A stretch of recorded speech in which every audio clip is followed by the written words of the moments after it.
Assalamualaikum warahmatullahi wabarakatuh.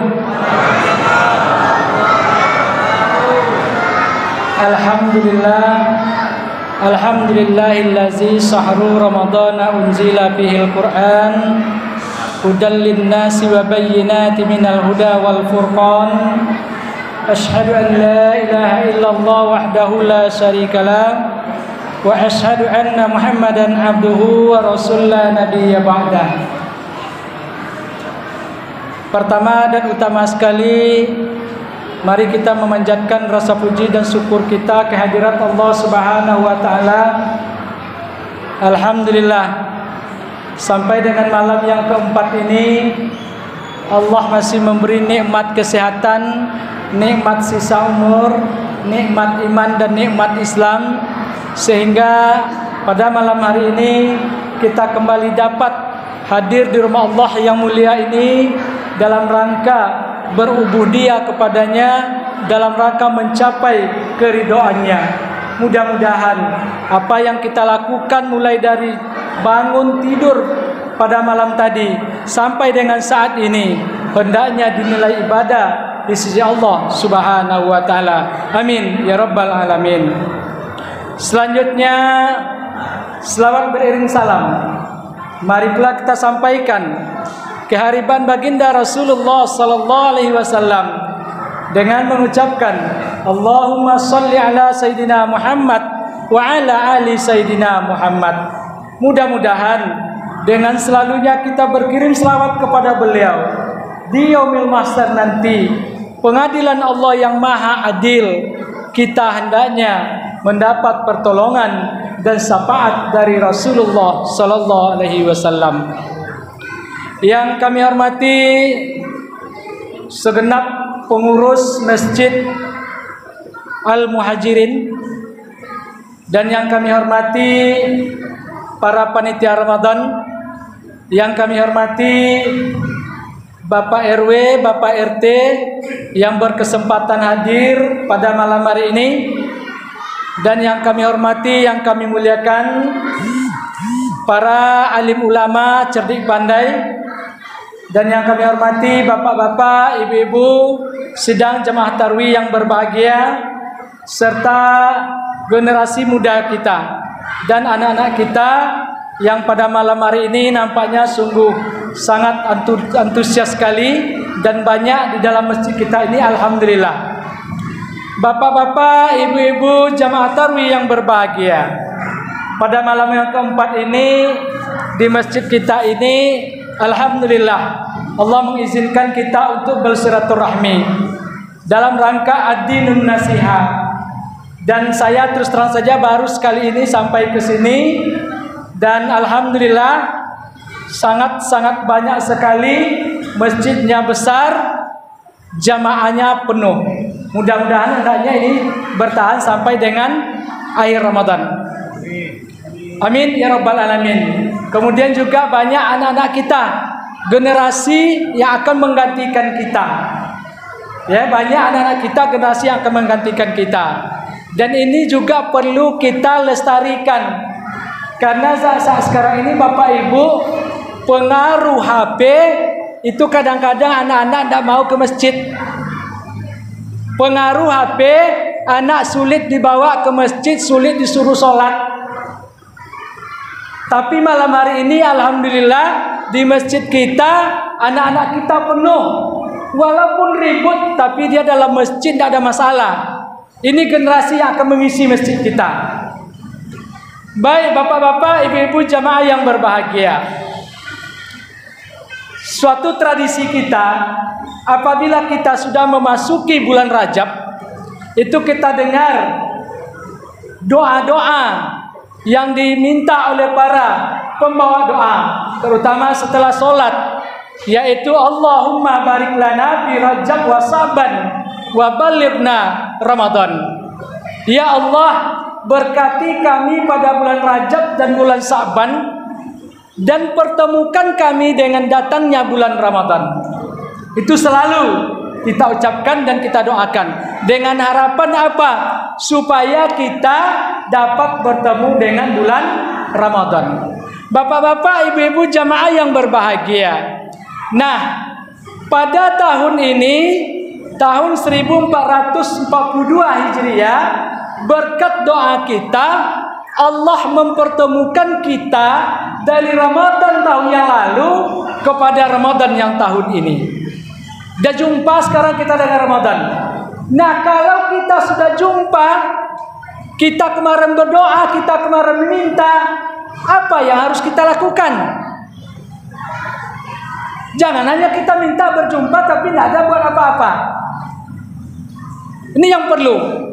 Nah, ini mumpung baru 3 hari kita melaksanakan ibadah puasa, masih lama lagi Bapak Ibu.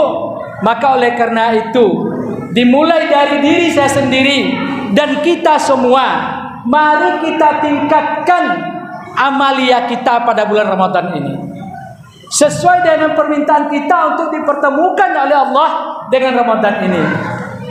Kenapa kita minta? Bapak-bapak, ibu-ibu jamaah yang berbahagia, di antara 12 bulan dalam 1 tahun itu, bulan Ramadan ini adalah bulan yang penuh dengan keistimewaan, bulan yang sangat berkah sekali. Maka oleh karena itu, kalau kita tidak menggunakan kesempatan ini, maka kita termasuk orang yang celaka ataupun orang yang rugi. Kenapa Bapak Ibu jamaah yang berbahagia? Pada bulan Ramadan ini, ya, pintu sorga dibuka seluas-luasnya, pintu neraka ditutup serapat-rapatnya, para iblis dan setan diikat sekuat-kuatnya. Siapa yang membuka pintu surga? Siapa yang menutup pintu neraka? Siapa yang mengikat setan dan iblis? Adalah kita yang melaksanakan ibadah pada bulan Ramadan. Bagi saudara kita walaupun Islam, tapi tidak puasa, dia tidak melaksanakan ibadah, tidak akan terikat iblis, malah bertambah-tambah. Nah, ini juga maksudnya apa Bapak Ibu? Terbuka pintu surga seluas-luasnya, yaitu apabila kita melaksanakan amal ibadah, itu diberikan pahala yang berlipat ganda. Tidak seperti pada bulan di luar Ramadan. Pada bulan Ramadan, ibadah sunat yang kita lakukan, pahalanya sama dengan pahala yang wajib. Ya, yang sunat yang kita lakukan pahalanya sama dengan yang wajib. Yang wajib yang kita lakukan pahalanya berlipat ganda. Oleh karena itu, maka terbukalah pintu surga seluas-luasnya karena kita betul-betul memanfaatkan untuk beribadah. Pada siang hari kita berpuasa, pada malam hari kita lanjutkan dengan qiyamul Ramadan dan qiyamul lail. Nah, ini yang pertama, pintu surga dibuka dengan seluas-luasnya. Yang kedua, pintu neraka ditutup serapat-rapatnya. Kalau kita sudah beribadah siang dan malam, tentu kan tidak ada lagi kita melakukan perbuatan dosa. Tidak ada lagi kita melakukan perbuatan yang sia-sia. Tidak ada dosa kita. Bersih kita pada bulan Ramadan itu. Makanya pintu neraka tertutup. Maka oleh karena itu bapak-bapak, ibu-ibu jemaah yang berbahagia, orang yang berjumpa dengan Ramadan lalu tidak dia berbuat apa-apa, tidak meningkatkan amal ibadah, inilah orang yang paling rugi dan inilah orang yang celaka. Kenapa? Karena Allah telah memberikan dia kesempatan untuk bertemu dengan Ramadan ini. Maka oleh karena itu Bapak Ibu jemaah yang berbahagia, mulai dengan malam hari ini, mari kita tingkatkan amal ibadah kita, baik yang wajib maupun yang sunat, baik pada siang hari maupun pada malam hari.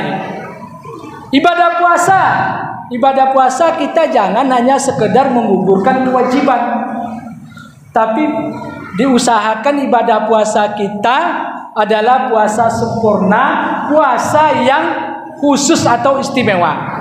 Bagaimana orang yang puasa khusus atau istimewa itu? Yaitu di samping dia menjaga dari yang membatalkan puasa, menjaga dari yang merusak pahala puasa, hatinya, kalbunya, pemikirannya hanya tertuju kepada Allah Subhanahu wa taala. Dimanapun dia berada, dia zikrullah, banyak berzikir kepada Allah, sehingga dia apabila suatu pekerjaan itu sia-sia, dia tinggalkan. Makanya orang yang sempurna puasanya, dia tidak akan suka mendengarkan orang bergunjing, dia tidak akan suka marah-marah, tidak akan suka dia melakukan perbuatan atau perkataan yang jorok, carut-carut. Kan ada juga orang yang berpuasa tapi ngomong-ngomongnya bercarut-carut, jalan lancar. Itu puasanya sah tapi nilai pahalanya rusak. Apa yang dia dapat?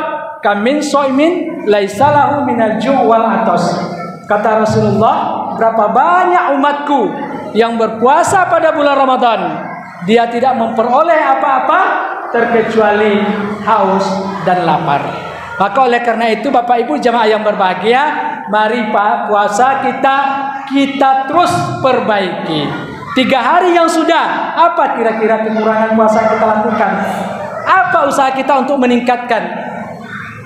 Ini harus kita evaluasi setiap hari supaya kita mendapatkan puasa yang khusus, puasa yang istimewa.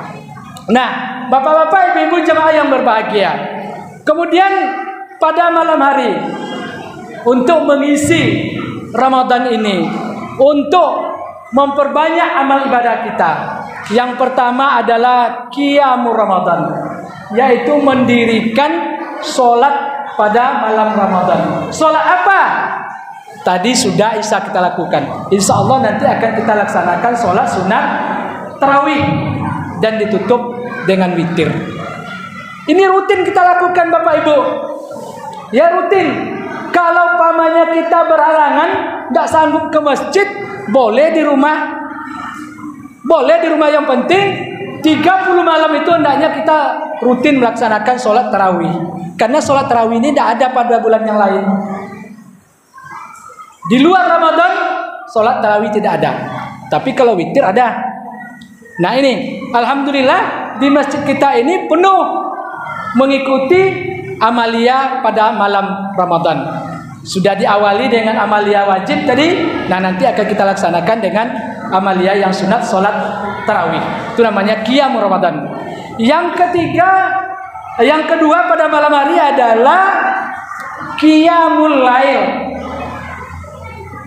Qiyamul lail yaitu sholat malam, atau yang sering kita sebut adalah sholat tahajud. Bapak-bapak, ibu-ibu jamaah yang berbahagia, sholat tahajud ini memang bukan sholat wajib, tapi hukumnya sunat muakkad, sangat penting. Kita tahu Nabi Muhammad SAW tidak pernah meninggalkan malam, tidak pernah meninggalkan malam dengan tidak pernah melakukan sholat tahajud. Tiap malam melakukan sholat tahajud. Bahkan kata istri beliau Aisyah, Nabi Muhammad SAW itu tidak akan pernah masuk kamar sebelum dia melaksanakan sholat tahajud. Coba kita bawa ke diri kita, bapak-bapak, ibu-ibu jemaah yang berbahagia. Nabi Muhammad SAW orang yang maksum, udah jaminan oleh Allah masuk surga, tapi begitu ibadahnya kepada Allah. Bagaimana dengan kita? Memang sholat tahajud ini adalah sholat yang sangat berat, Bapak Ibu yang jemaah yang berbahagia. Kenapa berat? Karena dilaksanakan setelah didahului oleh tidur kita sebentar. Sudah sholat Isya, lalu kita tertidur.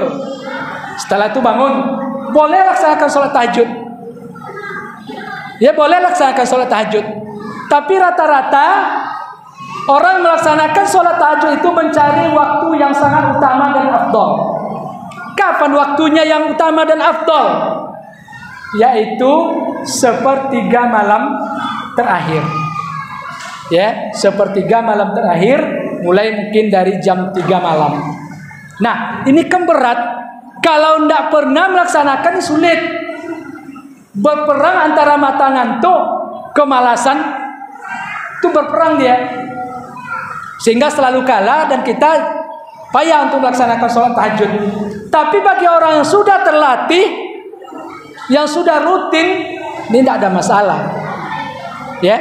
Nah, oleh karena itu bapak-bapak, ibu-ibu jamaah yang berbahagia, apa fadilah, apa keutamaan sholat tahajud itu, sehingga Rasulullah SAW menganjurkan umatnya untuk melaksanakan sholat tahajud itu.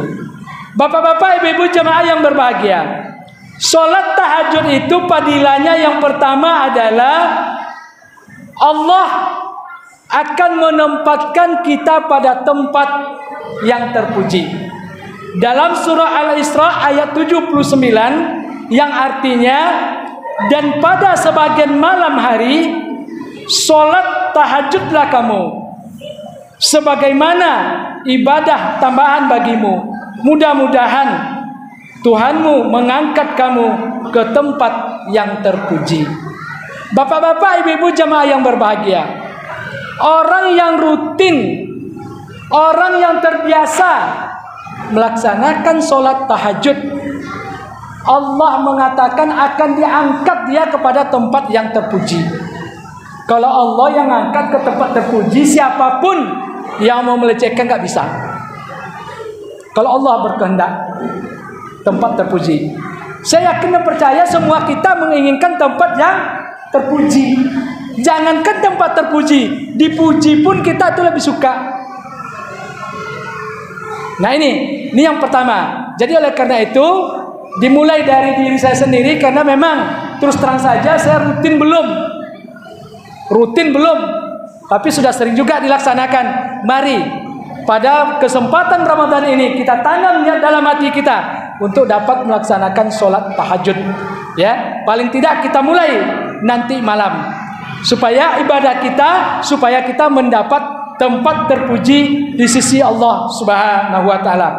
Lalu yang kedua fadilahnya yaitu dikabulkan doa-doa.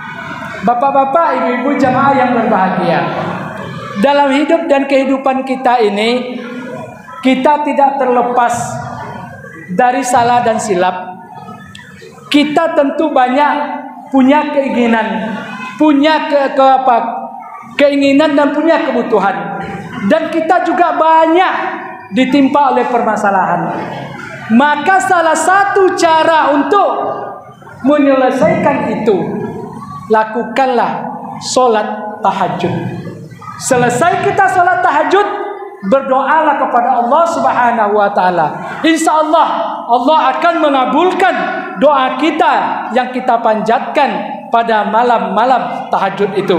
Sebagaimana dalam sabda Rasulullah yang artinya, di malam hari terdapat suatu waktu yang tidaklah seorang muslim memanjatkan doa pada Allah berkaitan dengan dunia dan akhiratnya bertepatan dengan waktu tersebut, melainkan Allah akan memberikan apa yang ia minta. Ya, apa yang kita minta dalam doa itu akan dikabulkan oleh Allah Subhanahu wa taala, dan ini berlaku untuk setiap malamnya. Bapak-bapak, ibu-ibu jamaah yang berbahagia, jadi kalau kita ada persoalan, sudah berusaha kita mencari solusinya, udah minta bantu kita kepada saudara kita, udah minta bantu kita kepada orang lain, namun persoalan itu juga belum terselesaikan, masih membebani diri kita. Cobalah bawa sholat tahajud. Kalau satu malam belum mendapatkan solusi, lanjutkan malam-malam selanjutnya. Insya Allah, Allah akan memberikan jawabannya. Allah akan memberikan solusi terhadap masalah yang kita hadapi. Bapak-bapak, ibu-ibu jamaah yang berbahagia, lalu yang ketiga fadilah daripada sholat tahajud yaitu penghapusan atas segala dosa yang kita lakukan. Sebagaimana sabda Rasulullah SAW yang artinya, lakukanlah sholat malam oleh kalian Karena hal itu merupakan kebiasaan orang-orang soleh sebelum kalian. Ia pun dapat mendekatkan diri kepada Allah, Tuhan kalian, dan menghapus segala kesalahan atau penyakit dan mencegah dari perbuatan dosa. Bapak-bapak, ibu-ibu jemaah yang berbahagia, ini sabda Rasulullah, yaitu dengan selalunya kita melaksanakan sholat tahajud dan kita berdoa kepada Allah untuk diampuni segala dosa kita, dan bahkan dengan sholat tahajud Allah Subhanahu wa Ta'ala akan mengangkat penyakit yang ada di dalam diri kita. Ya, penyakit yang ada di dalam diri kita. Mungkin kita sudah berobat ke sana kemari, sudah juga melalui orang pintar, melalui dokter spesialis, tapi belum penyakit hilang. Maka kita coba melalui sholat tahajud. Mudah-mudahan Allah hendaknya mengabulkan doa kita pada sholat tahajud tersebut. Bapak-bapak, ibu-ibu jamaah yang berbahagia, sebenarnya sangat banyak fadilah-fadilah daripada sholat tahajud ini. Namun karena waktu, hanya itu yang dapat kami sampaikan. Dengan harapan bapak-bapak, ibu-ibu jamaah yang berbahagia, kami mengajak terutama diri saya sendiri dan kita semua, pada bulan Ramadan ini, mari benar-benar kita gunakan Ramadan ini untuk beribadah semaksimal mungkin, penuh dengan kemampuan kita kepada Allah, sehingga kita benar-benar yang dijanjikan Allah mencapai derajat la'allakum tattaqun, yaitu mendapat derajat takwa. Derajat takwa itu Bapak Ibu tidak bisa diberikan oleh manusia. Hanya Allah yang memberikan derajat takwa. Kalau hambanya sudah mendapat derajat takwa, insya Allah tempatnya di surganya Allah. Ya, tempatnya di surganya Allah. Pasti kita semua berharap akhir daripada kehidupan kita ini, kita dengan husnul khotimah mendapat gelar takwa dan ditempatkan oleh Allah ke dalam surganya dan dijauhkan dari neraka. Mudah-mudahan dengan berpuasa kita tahun ini, kita memanfaatkan bulan Ramadan tahun ini, hendaknya kita mendapat derajat takwa. Wabillahi taufik wal hidayah. Assalamualaikum warahmatullahi wabarakatuh.